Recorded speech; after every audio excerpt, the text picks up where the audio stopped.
You know, I was thinking about Jimmy Carter and how God blessed him with long life.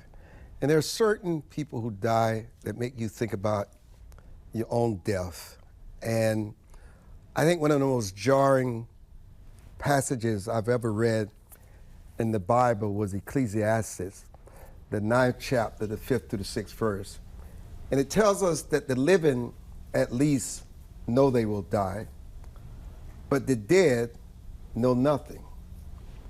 They have no further reward, nor are they remembered.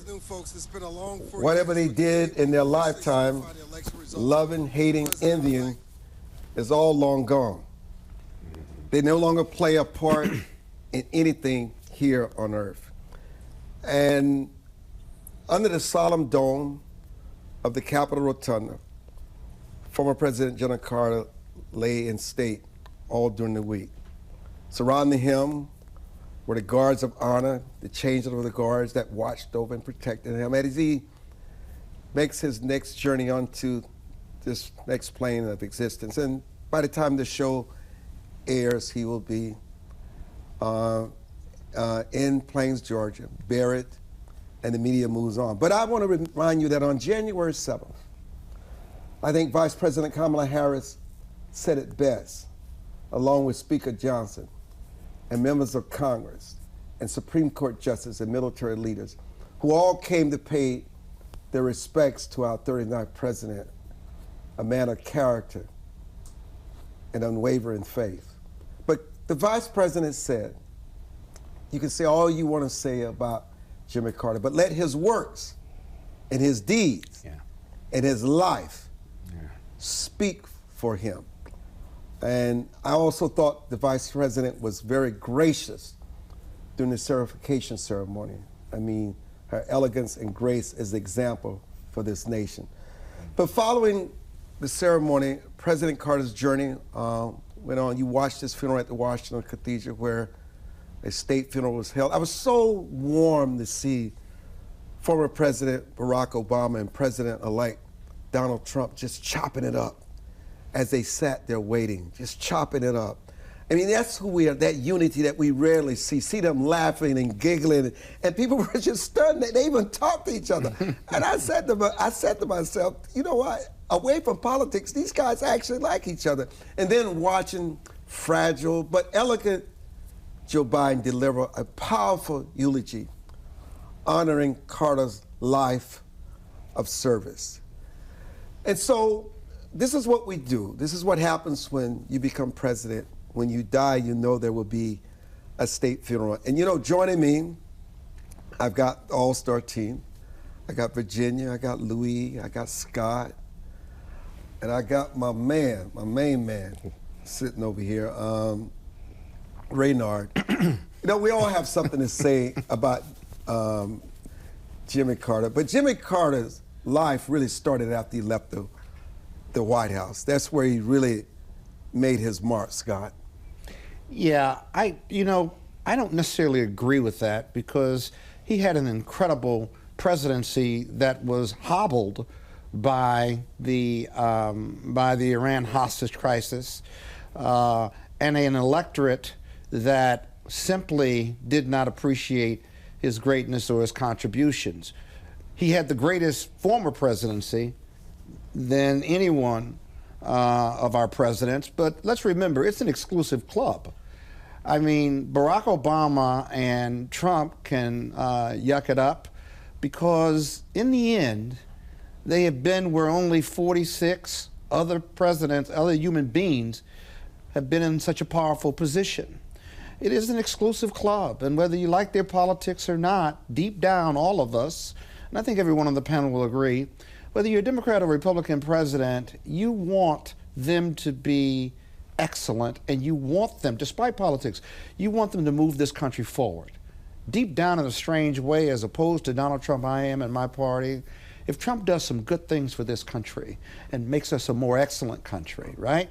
And is a truth teller. I don't want to get into Trump right now. No. But is a truth teller. I'm going to move on. Okay. I'm going to continue with Virginia. I was going to say something positive. But I don't want you to say. That's why I cut you off. Okay. Okay. I'm just being candid here. Virginia, it was so good, though, unlike um, the latest round, when we had the last funeral, where it was controversial and Trump was not invited by the family. It was so good, not just only to see the president there, but he was happy. The way he complimented Jimmy Carter, praised him, attended, he and his wife went to the rotunda to pay respect and honor to his presidency. I mean, it's almost a different Trump, Virginia. It's really good to see all of these presidents in one place, smiling, enjoying each other. I mean, this is one of the very, very rare situations and circumstances that we ever have in moments in history where we get to see these individuals that have often dedicated a lot of time to bashing one another come together and say, first off, to be in the same space, but then often to speak very kindly and generously towards a former president, in this case, Jimmy Carter, who maybe they disagreed with on many things. And I think, there's obviously a lot of conversations still being had around the funeral about Jimmy Carter, his legacy, his policies. Just looking at him as a human being, it's very evident of just sort of the down-to-earth human that he was, that he had this passion and his love for the people of Georgia, for his small town where he grew up, for his church. He was still leading Bible studies well into his old age. He had just such a devotion to his faith, and I think that's something for all Americans we can really admire, that he was, as he ran for public office, as he ran for president, he was so open about, I am a born-again Christian, and that was something that before being a public servant, he was really a confessing believer. And you can criticizing him for expanding the government and for some of his policies that he implemented and situations that were kind of botched under his leadership, and you really do have to respect the man that he was and the way that he lived his life, and he really lived as a servant. Louis, there was one thing I was really struck by watching the funeral, is how much our living presidents have aged along with their wives. And yet they're the only ones that are remaining. I think the only first lady that was not there was Michelle Obama. And I was stunned to see Andrew Young, who looked youthful for a change. And you remember he's from Georgia, but when you look at a setting like this and you see the first ladies and you see all these people that put so much on the line, like Scott said, made these sacrifices for the country. But again, it is not only an exclusive club, it is a dying club. Yeah, I mean, I think it's funny when you see a picture of a president right before taking office and right after taking office, you can immediately see the toll that that chair takes on people. But this week was also a beautiful week for the rituals of American politics, the rituals of democracy, because it's an odd coincidence to have in the same week a state funeral, a service with all former living presidents, also have the certification of an election that, it marked a moment of tension with the past certification of the elections in 2021. And even adding on top of that the person who was presiding over the joint session of Congress certifying the election was the candidate who lost the election. So I think the entire week is a beautiful moment of the ritual of democracy, because it's all been focused on the institution of the presidency, of the institution of democracy, the transition of power. I mean, Jimmy Carter, at least from my perspective, even coming from Venezuela, and it was a Carter Center that certified the elections in 2004. I have a lot of things to disagree with former President Carter during his presidency, after his presidency, but somehow that is not the feeling that is coming through the entire week.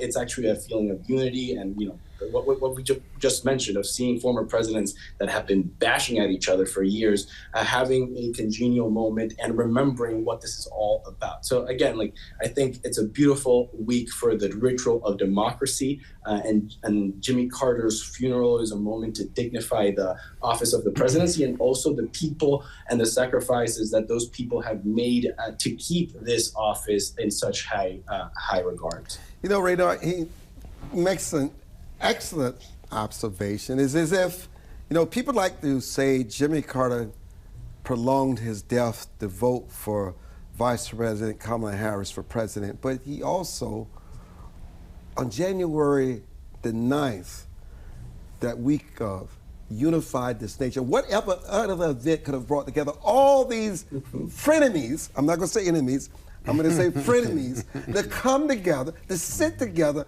to remind each other of their humanity. And we know he was a person of God, and God blessed him with long life. And it is just something to see, not just this, but also the hand of God moving. Yeah, I'm sure. I think in death, Jimmy Carter showed everything that's great about America. And he was just a good person. You've heard the expression, Armstrong, as I'm sure everyone else is, nice guys finish last. No, Jimmy Carter finished first. He was just a good person. And since his death, I've had so many conversations with people who knew him and met him when he was at Emory University as a visiting professor. And to have a former president push back his Secret Service detail to the students on campus at Emory and say, no, let them come and talk to me. And he would just spontaneously sit down with students in the lunchroom and just have a conversation. America is greatest when you can pay respect for your leaders, even if you have philosophical disagreements. Jimmy Carter was a decent person, and he's everything that's good about America. I'm going to tell you, by the way, happy 2025. I mean, I'm just flowing with good feelings today listening to my brothers and my sister sit here and talk about the institutions of America. This is what we need, something to unify us, to remind us that the best in us is not the politics of the candidates that we choose, but it's how we choose to acknowledge, respect, and honor each other. Because the greatest gift that God has given us is humanity. And what we do with that humanity saves our democracy. We'll be back. Don't go away.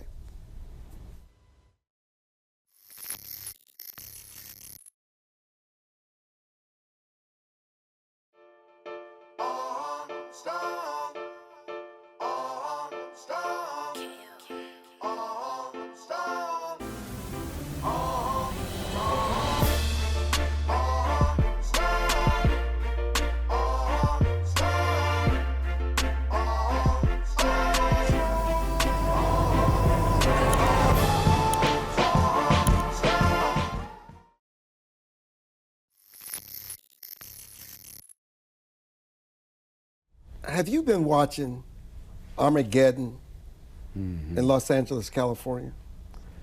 And its governor, Gavin Newsom, is facing intense backlash following the devastating wildfires that have engulfed Los Angeles County, leaving over $50 billion in damages, with more than 80,000 residents told to flee, abandoning their cars and making critical routes impassable for emergency responders. The situation has spiraled into chaos. People are angry. Calls for Newsom's resignation are growing louder, with many, President-elect Trump included, pointing to his gross mismanagement of the situation. You know, there are reports that have surfaced revealing that California's fire departments are severely undermanned, a direct consequence of Newsom's decision to terminate firefighters who didn't comply with vaccine mandates. And this isn't the first time Newsom's leadership has been called into question. President Trump has repeatedly urged California to use the millions of gallons of water sourced from its snow-capped mountains rather than dumping it into the ocean. You know what Newsom's response was? Dismissive. You don't believe in climate change, so you're excused from the conversation. That was his quote. As California burns, one has to wonder, is this negligence bordering on criminal? Should Governor Newsom step down and make way for someone who prioritizes people over politics? Let me start with you, Virginia. Newsom should have stepped down a long time ago. This is finally really just the final straw in so many ways. His mismanagement of California, that list is very, very long, but this is the exclamation point. I received a message just yesterday from an individual who had to evacuate. He lives in Los Angeles County. He was in the evacuation zone, and he said that his frustration is that California has not done controlled burns. There's so many areas across Los Angeles County where they should have done controlled burns to make sure that if a fire started, it couldn't spread rapidly. Well, that hasn't happened. And as a result, you get a situation where it really is this perfect storm of events. You have all of this dry ground, and then when you have such high winds, that fire is able to spread so rapidly. And then the response, as we've already gotten from Gavin Newsom when situations like this happen, is not, oh wait, we should have done this differently, we're going to course correct, we're going to start making sure that this doesn't happen again. It's climate change. They blame climate change time and time again instead of talking about real solutions. And I mean, you could just go down the list. You have obviously fire hydrants that don't have water, don't have enough water. You mentioned the lack of firefighters. The list of mismanagement is very long. Now, my hope is that those things can be course correct. Of course, in the immediate, you have literally thousands of individuals who have lost their homes. It's going to be years for California in order to recover from this devastation. Scott? Have you ever seen anything burn like this before? Have you ever seen the winds at this level before?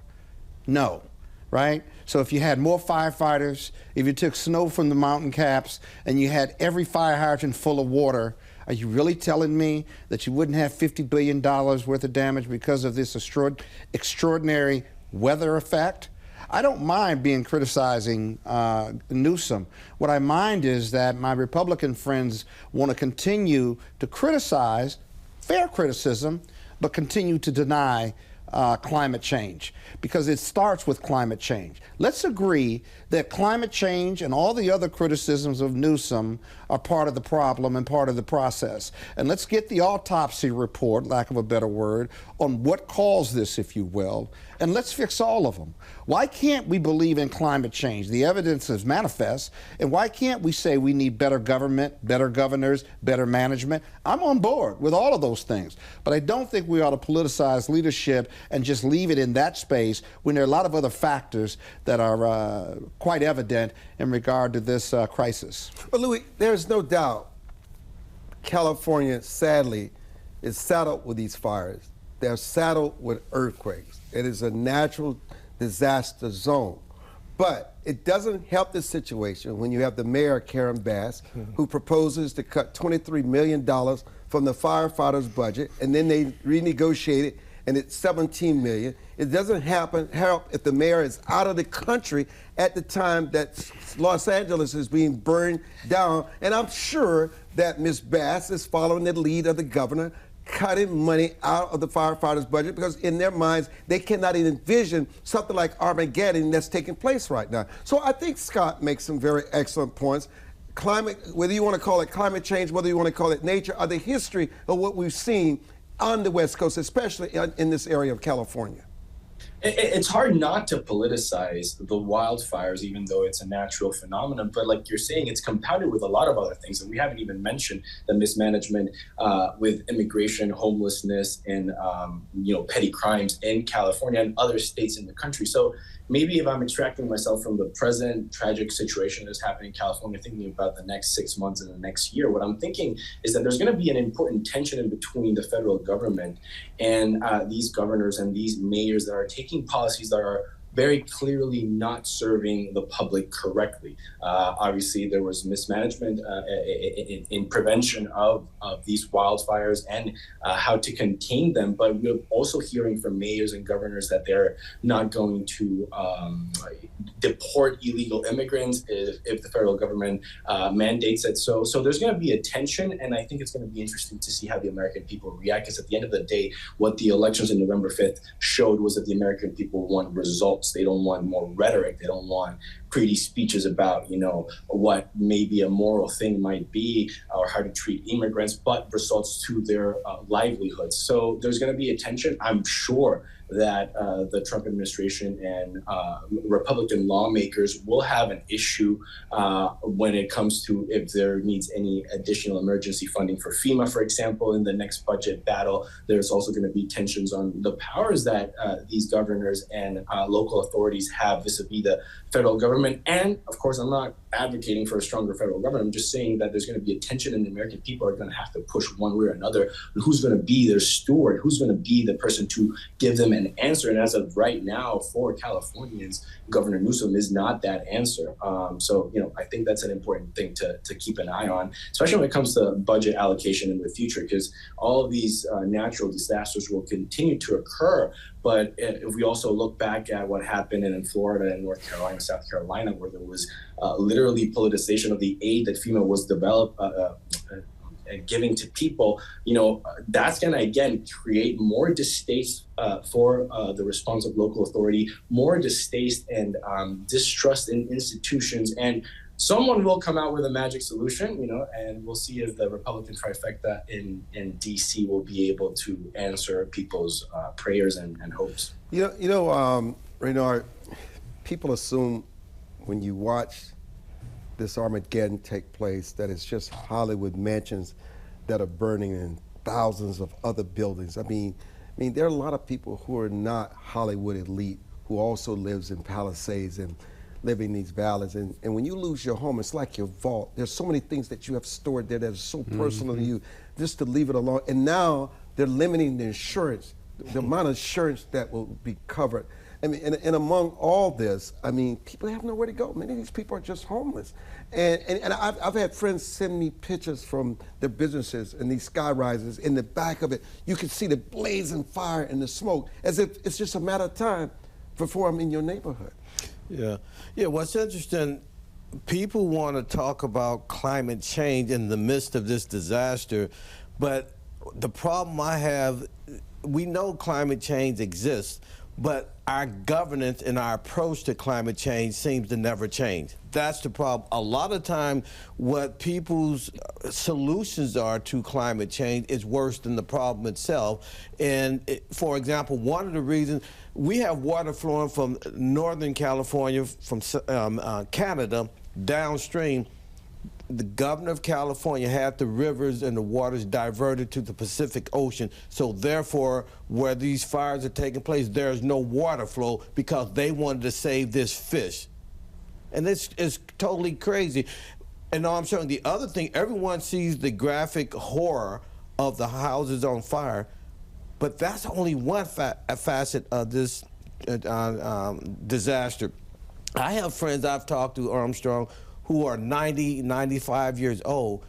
They can't breathe because of the smoke in the air. So even if you live 50, 100 miles away, that's impacting an older person's ability to breathe. So this is a disaster of epic proportions, Armstrong, but what we got to do is stop making the problem worse with our solutions. I want to let me go back to Scott. How do you balance this issue of climate change? Because you know what? When people are fighting fires and finding they can barely breathe, they lost their way of life, they want real quick, immediate solutions. How can the government deliver for them in real time? No matter what label you put on it, they just need services right now. Well, I think my colleague Raynard hit it right on the head, actually. That is, okay, if we're gonna embrace climate change, right, get to the root cause of it, let's fix that, but let's not make the problem worse. So we're gonna tell the truth to the American people about this, and not just politics. Secondly, we've got to make people healthy and safety, which drives our policies, right? I'm not a scientist, so I don't know how you redirect water from the mountains into the Pacific Ocean, but I do know this, right?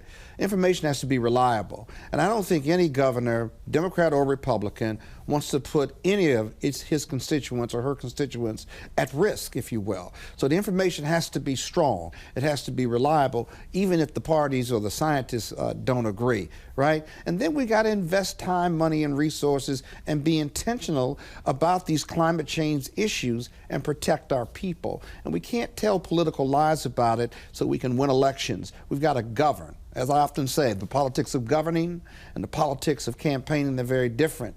You need some expertise to govern, and we just got to be better in that regard. You have the last word on this topic. Yeah, I think now is not the time, Armstrong, to have a debate on whether climate change exists or doesn't exist. We have to be able to help people in need right now.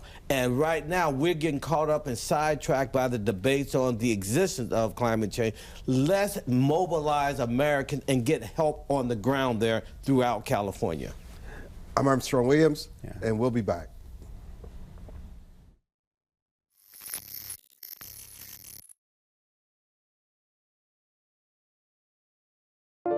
It is easier to build up strong children than to try and repair broken men. The streets are plagued with crime, violence, there's a lot of poverty, and it's all a result of lack of education that's happening in our schools. So it really is a crisis. We come from very different political perspectives, but we've come to the same conclusion, and that is there is a crisis in the classroom. Children are being deprived of quality of life because they're being deprived of a good education. We must solve this problem. It's incumbent upon all of us to join hands together to get this done. We can't afford to wait one more day before we address these issues, because every day we lose another child. Let's stop the politicking. Let's stop the games. Let's really do something to give these kids a real chance at life and being a part of that American dream. We need accountability for funding. Many of the districts where you're seeing very low test scores, students graduating with very low literacy and math comprehension rates, they are receiving a lot of funding. So where is the money going where our kids aren't being adequately educated? If you believe every child is deserving of a quality education, please go to educationjusticefoundation.com.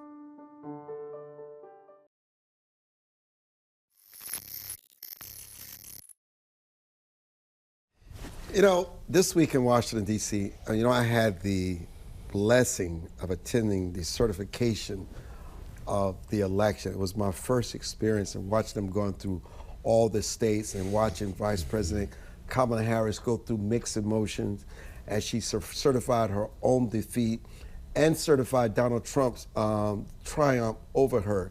It's interesting, the minority leader on the Democratic side made it clear that there were no election deniers among Democrats, and every Democrat was going to vote and not challenge the election. But the reality is set in now for Democrats. It's real. Trump won, and for now, there is no denying that. But what does the future hold for House Speaker Mike Johnson and Senate Majority Leader John Thune? Look, Mike Johnson has three masters. The Democrats that he needs in order to get his legislation passed. We saw that in the 118th Congress. He has Republicans that don't want him to do anything to show any support for anything that Democrats believe in. And then you have the Donald himself. How much can he navigate? And then also, what did Mike Johnson compromise or give up to get Trump to support him? Because obviously Trump needed that obstacle moved out the way so we could certify those elections. So, Louis, I'm going to start with you. Mike Johnson is in a very precarious situation. We were also used to Democratic leadership in the House. We saw 10 years of Nancy Pelosi. She never put a bill that she didn't lose a vote. And then we have Speaker Mike Johnson. Within 1 year, I think he's lost more than 7 votes on the House floor. So definitely our interpretation of the power that the speakership holds is different under Mike Johnson. I personally like that he seems to let the conference play itself out. Now, that has not worked out for Republican priorities and Republican objectives. So I don't necessarily see it as a bad thing that now we have also Donald Trump in the formula, and that we know that a last-minute tweet or Truth Social post can, upend months of negotiations. I think that the first step is the reconciliation bill, and I think that from what we're hearing, there is some basic consensus that they want to tackle border security, tax cuts, spending cuts, and debt ceiling all in one package within the first 6 months. And there's a a pact with House Republicans that there's going to be a $2.5 trillion spending cuts and a $1.5 trillion increase of the debt ceiling. So there seems to be a formula to at least get through the first year of Republican priorities. And I think the momentum should be used. I don't think the slim majority in the House will waste the political points that they can score for their own constituents in this first year of the Republican trifecta in DC. Now, after the first year, once congressmen start campaigning for the 2026 elections, we're going to see something different. We already know that Chip Roy is going to be a problem along the way. We already know that House Freedom Caucus will at least put up the show that they want to remain true to their conservative principles and lowering spending cuts. But again, we saw the House Freedom Caucus vote with Donald Trump in the last bill, and we also saw 11 more Democrats vote for the Laken Riley Act. So even if Speaker Johnson has a tough job ahead, we are seeing Democrats changing their tone and Republicans understanding that they have a silver bullet this coming 6-8 months in 2025 to actually secure some wins and maybe keep the House and the Senate come 2026. Speaking of the Senate, Virginia, it's interesting, Trump indicating this past week that he's willing to compromise on immigration, compromise on inflation in the budget.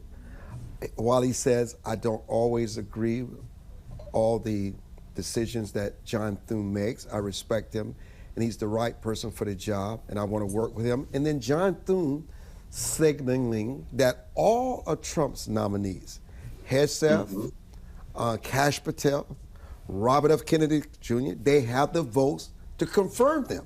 It's interesting watching this play out. And then the biggest news, Elon Musk, a reality check, say, I don't think I'm going to find $2 trillion to cut. I don't think it's there. But I'm going to leave that to Scott and Raynard to come back to. Let's talk about John Thune and the role he's playing, not being a rubber stamp for the president, but an equal arbiter in all things Congress and the White House. Yeah, well, I think that unity, right, is so needed in order for all Republicans to come together. John Thune, it's going to be really interesting to see how he leads. It's been interesting so far to see that dynamic, because out of all of the contenders to have that majority position in the Senate, Thune was probably the one who had, I wouldn't say at all a contentious relationship with Trump, but who was a little bit maybe more willing to push back on Trump. And I think in that regard, Trump has also recognized, like, all right, I maybe have to meet Thune in the middle a little bit. We'll see if Trump continues to be willing to do that. But I think what is maybe going to work to the American people's advantage in this situation in creating unity is history. That you have a GOP that remembers in 2016 that they had the majority and that so little got done. And the American people haven't forgotten that. They haven't forgotten the fact that, okay, we put you all in office, that you had control of the presidency, of the House and the Senate, and you made all these promises and you didn't deliver. And so Republicans do not want to repeat history.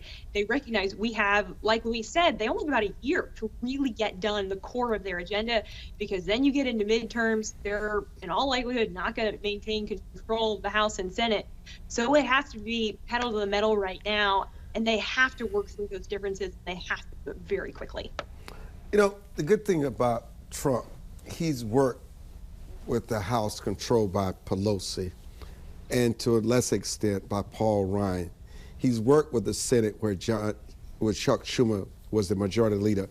But Scott, you said something very interesting in our last segment when you talking about things that Trump should do. And you also said some things before the show started that you really, and as a Democrat, and I'm hearing this from more and more Democrats, they want Trump to be successful. You would love to say that Trump rose above it all and shocked us, and look at the incredible legacy he's left, given the fact that he's a lame duck president.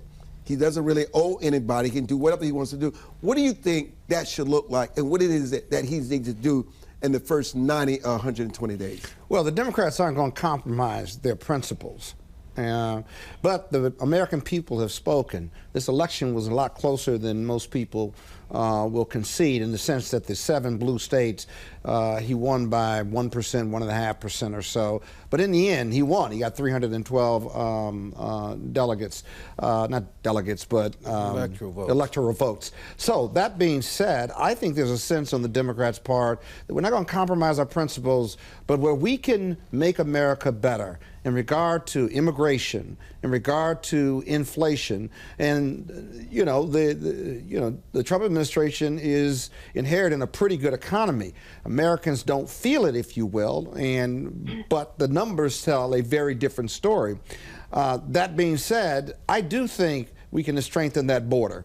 And I do think the Democrats will work with Donald Trump to do just that. In regard to reducing inflation, Donald Trump has conceded there's very little the president can do to reduce that inflation. You can attack it in a lot of different ways, but it's really a market-driven phenomena. You don't have COVID, and so we're getting beyond the COVID economy. But I do think immigration, infrastructure, if you will, and then continuing to strengthen the economy, and then ending these wars. I really think, you don't talk a lot about this, but I think that with Trump's leadership and with the Democrats supporting whatever part they can, we can bring these wars in the Middle East and elsewhere to a close.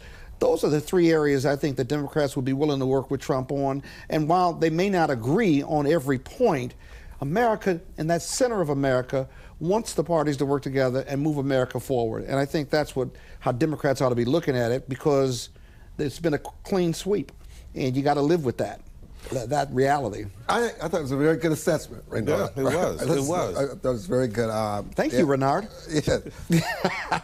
I want to come back to you on Elon Musk recognition about finding waste and how to cut it, and it's just not there.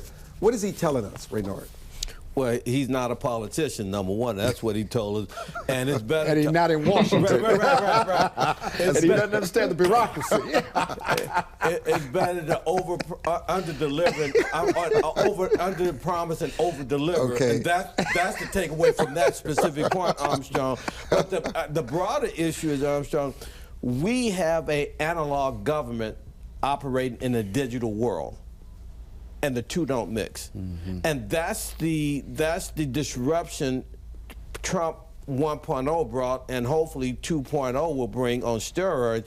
A lot of our governing institutions and global bodies, the UN, the EU, etc., these are relics of the 20th century in the analog days, where the world, we're traveling right now, Armstrong, at the speed of thought, but we're legislating at the speed of a stopwatch. And Trump is bringing so much disruption to the table. The mere thought that he wanted to change the Gulf of Mexico to the Gulf of America, it has created a global conversation on something that anemic.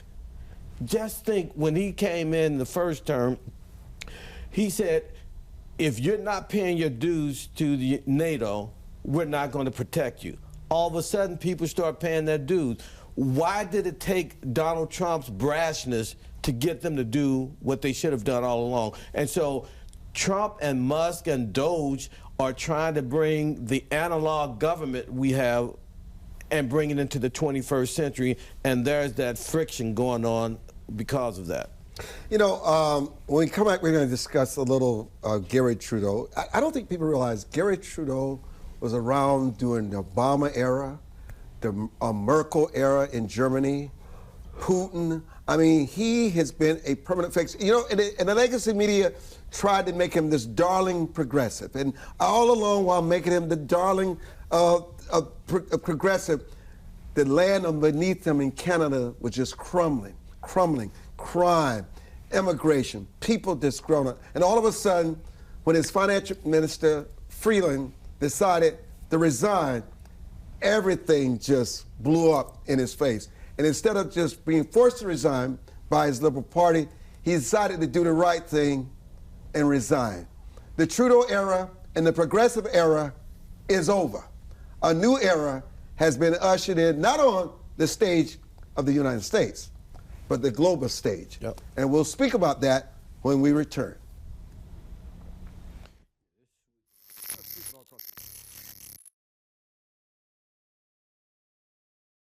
As a home buyer, you need a lender who cares about your home ownership dreams.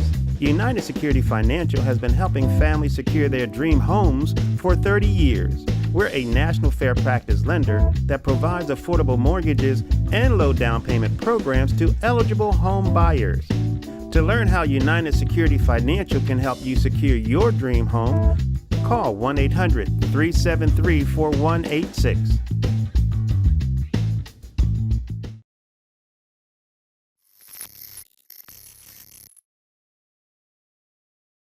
Virginia, why did you correct me and tell me it was Justin Trudeau, not Gary Trudeau, an author and philosopher that I read about? Of course, I'm talking about Justin Trudeau. Thank you, Greg Bassani. We knew who you meant. Yes, thank you, but that's not enough. Virginia, your thoughts on the end of that era? Yeah, it was time. It was time. You know, the people of Canada really watched Justin Trudeau take their country for years towards socialism, towards these radical leftist policies. You know, you think back to COVID-19, the trucker convoys that took place in Canada. You had these individuals who were protesting, saying, hey, you've gone too far. You've essentially put us in prison in our own country, and you've limited our freedoms, requiring vaccines for truckers. Well, Justin Trudeau went so far during that time as to give authority to freeze the personal bank accounts of those truckers, a decision that then last year a judge ruled was a violation of the law, that it was an overstretch and an overreach of government. So Justin Trudeau, he just didn't get the message for a really, really long time, and frankly, until it was too late, that these leftist policies were not popular. And he admitted himself in his own resignation speech, look, he said it, I'm stepping down because I know I can't win re-election. So I'm stepping away to give some hope for my Liberal Party to maybe win in the next election. But I think it's pretty safe to say now that Canadians want to change, and in all likelihood, we are going to see Canadians vote to put that Conservative Party as the larger ruling class, ruling party, within Canada in the next election. We certainly won't see them vote to make Canada the first state of the United States. I can assure you that.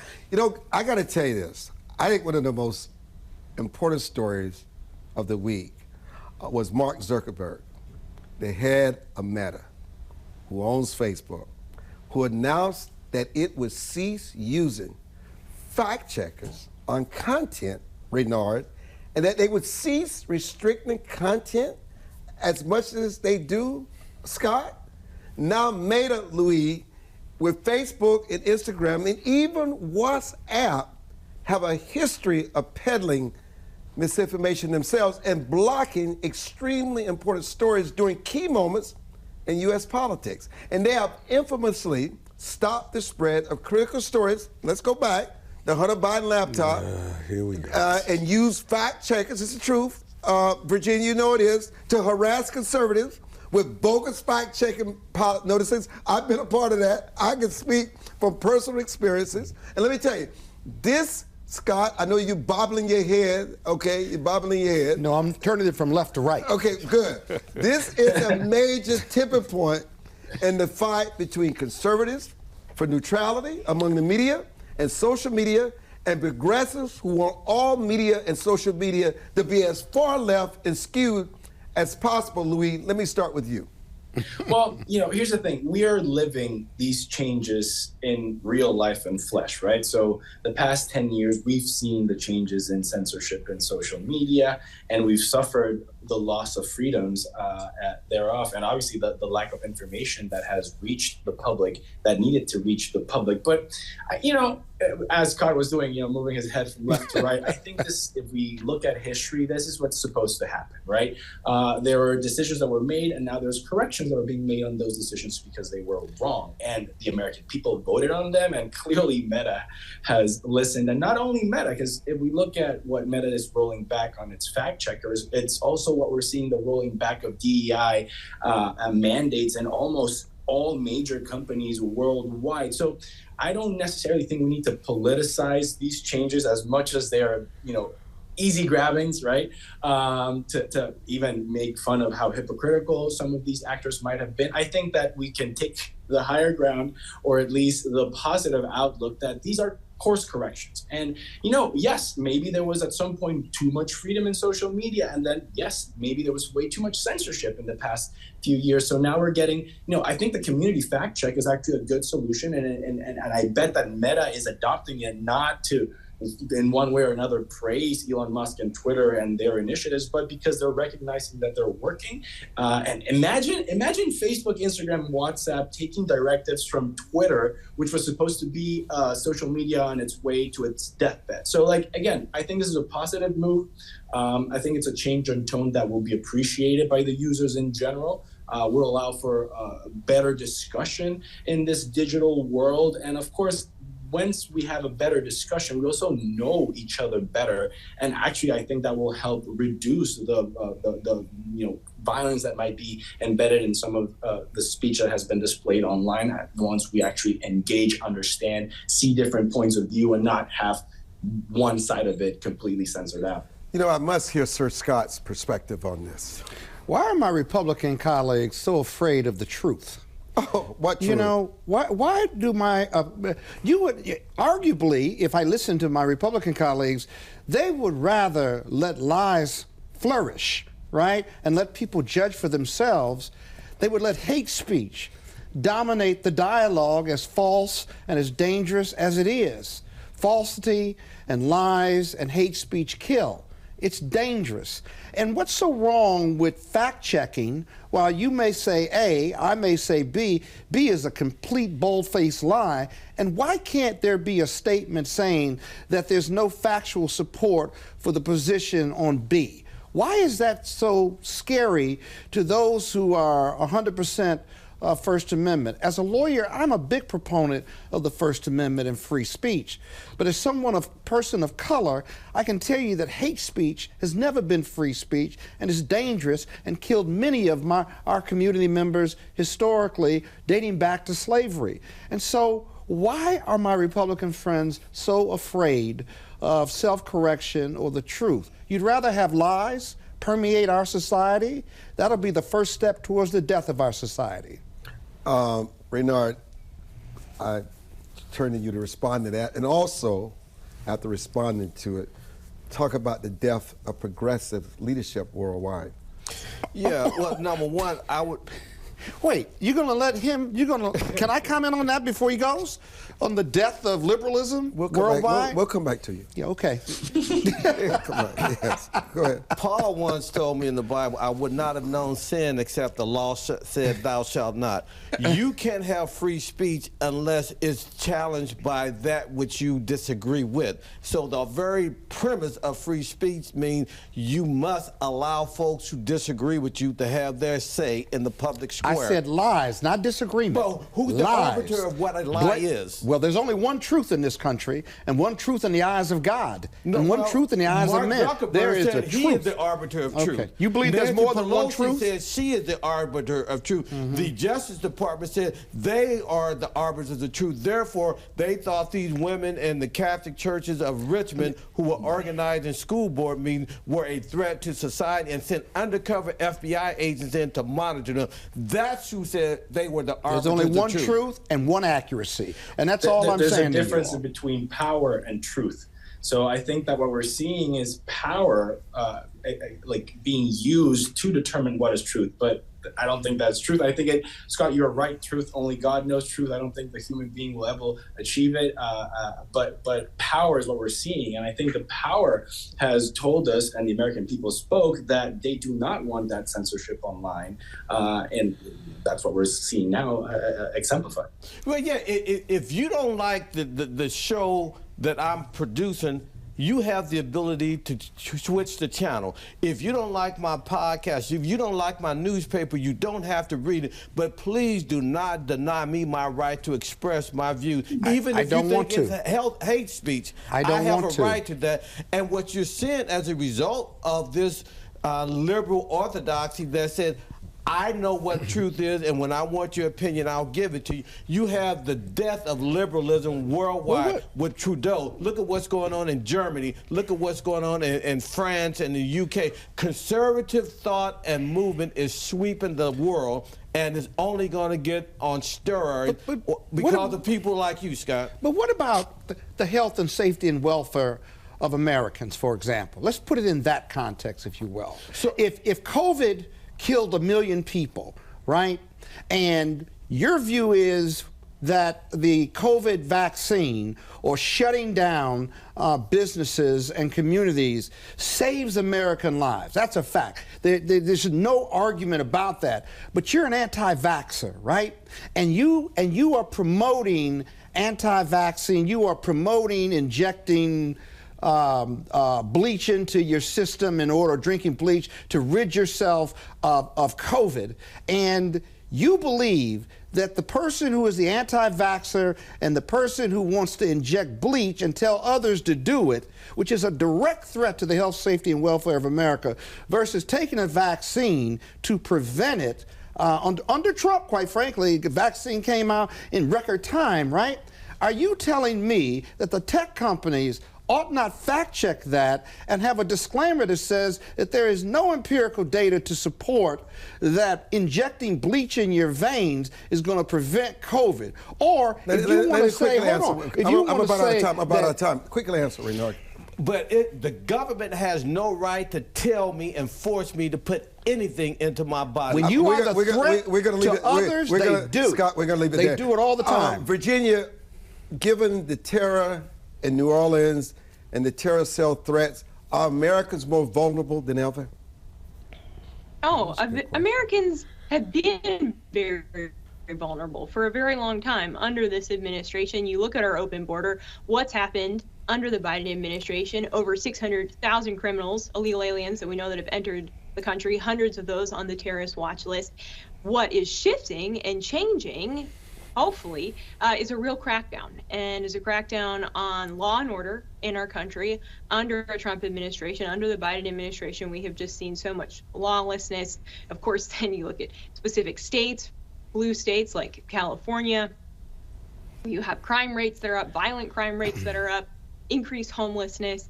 So the shift, and I think the hope, will be as Americans have really spoken out loud and clear to bring back justice. Let me just say this to Virginia, to Louis, to Raynard, and Scott. It's just a very civil, very highbrow, substantive discussion today. I appreciate all of you for what you do, no matter what your perspectives are. You love this country, you love liberty. Thank you so much for joining us today to kick off our 2025 broadcast. I'm Armstrong Williams. Enjoy the remainder of your weekend and root for your favorite team, college or pro. And another